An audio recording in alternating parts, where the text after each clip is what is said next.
السلام علیکم، welcome to my channel horror village.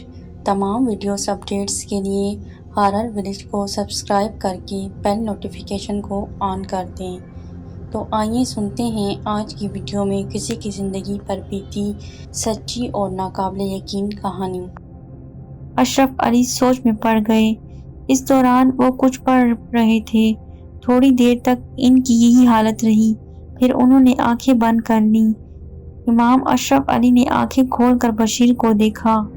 Bashir وہ انتہائی خبیث قسم کا جن ہے، اس لیے ان کے قبیلے کے جنوں نے اس کی جادوئی طاقت چھین کر ریچھ کی شکل میں اسے جنگل میں پھینکا ہوا ہے۔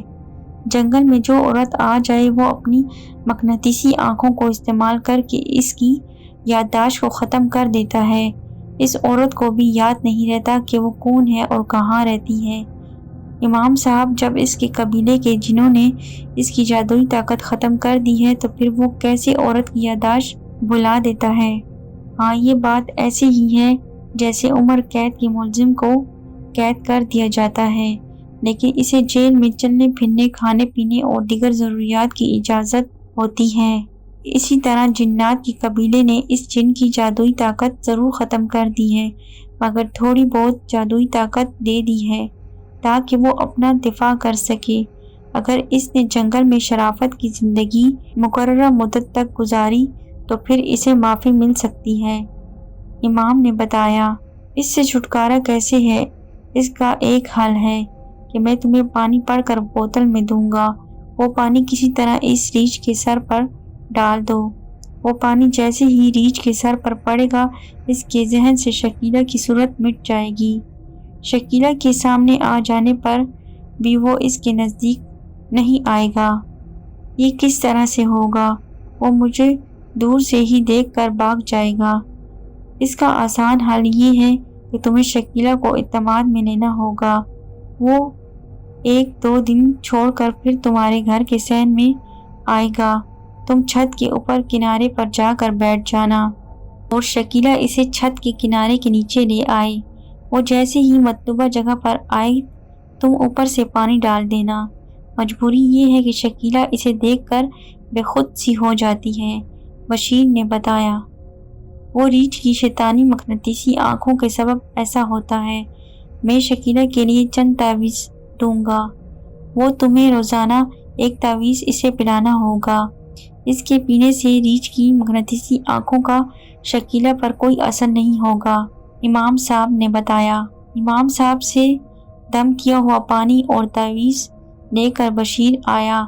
راستے میں یہ سوچتا ہوا آ رہا تھا کہ اچھا ہوا کہ ریچھ کے پاس زیادہ شیطانی طاقت نہیں، ورنہ نہ جانے کیا ہوتا۔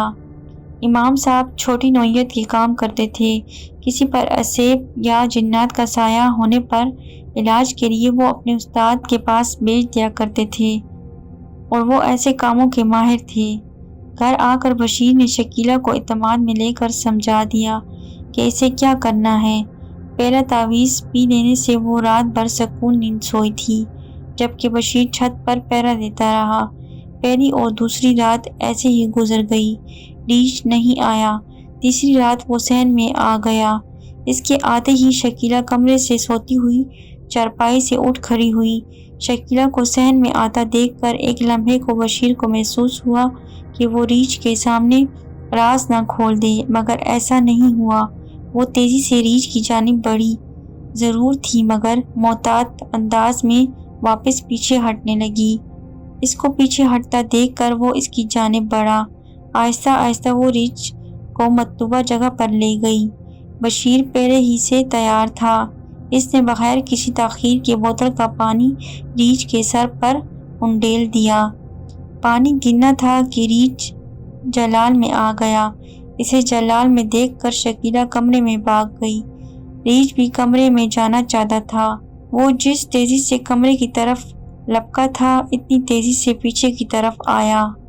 ریچھ کو اندر جاتا دیکھ کر بشیر کے ایک لمحے کے لیے ہاتھ پاؤں ضرور پھول گئے تھے اور وہ تصور میں ریچھ کو شکیلہ پر حملہ کرتا دیکھ رہا تھا، لیکن ایسا نہیں ہوا۔ ریچھ جس گھڑے سے صحن میں نمودار ہوا تھا وہ ویسے ہی چلا گیا۔ ریچھ کے چلے جانے پر بشیر نے سکون کا سانس لیا۔ کمرے میں شکیلہ بری طرح سے خوفزدہ تھی۔ جس طرح ریچھ اس کی جانب بڑھا تھا، ایسا لگا کہ وہ اس پر حملہ کرے گا۔ بشیر چھت سے نیچے اتر کر شکیلہ کا خوف دور کرنے کے لیے اس کو تسلی دینے لگا اور یقین دہانی کرائی کہ اب وہ ریچھ دوبارہ نہیں آئے گا۔ بشیر نے ایک بار پھر گھڑے کو ہموار کیا اور کمرے کے دروازے کو کنڈی لگا کر سو گیا۔ صبح ہونے پر اس نے امام صاحب کو تمام تفصیلات سے آگاہ کیا تو امام صاحب نے مسکراتے ہوئے کہا، بے فکر ہو جاؤ، وہ ریچھ اب دوبارہ تمہارے گھر کا رخ نہیں کرے گا، بلکہ وہ پڑے ہوئے پانی کے اثر سے اس گاؤں کا راستہ ہی بھول جائے گا۔ میں ایک بوتل پانی اور دے رہا ہوں، اسے گھر کے چاروں کونوں میں چھڑک دینا، ہر بلا سے محفوظ رہو گے۔ امام صاحب نے ایک بوتل بشیر کے ہاتھوں میں تھما دی۔ بشیر نے گھر جا کر امام صاحب کی ہدایت کے مطابق گھر کے چاروں کونوں میں پانی چھڑک دیا۔ ایک مدت گزر جانے پر پھر کبھی بھی بشیر نے اس ریچھ کو دوبارہ نہیں دیکھا۔ اب بشیر باپ بھی بن گیا تھا۔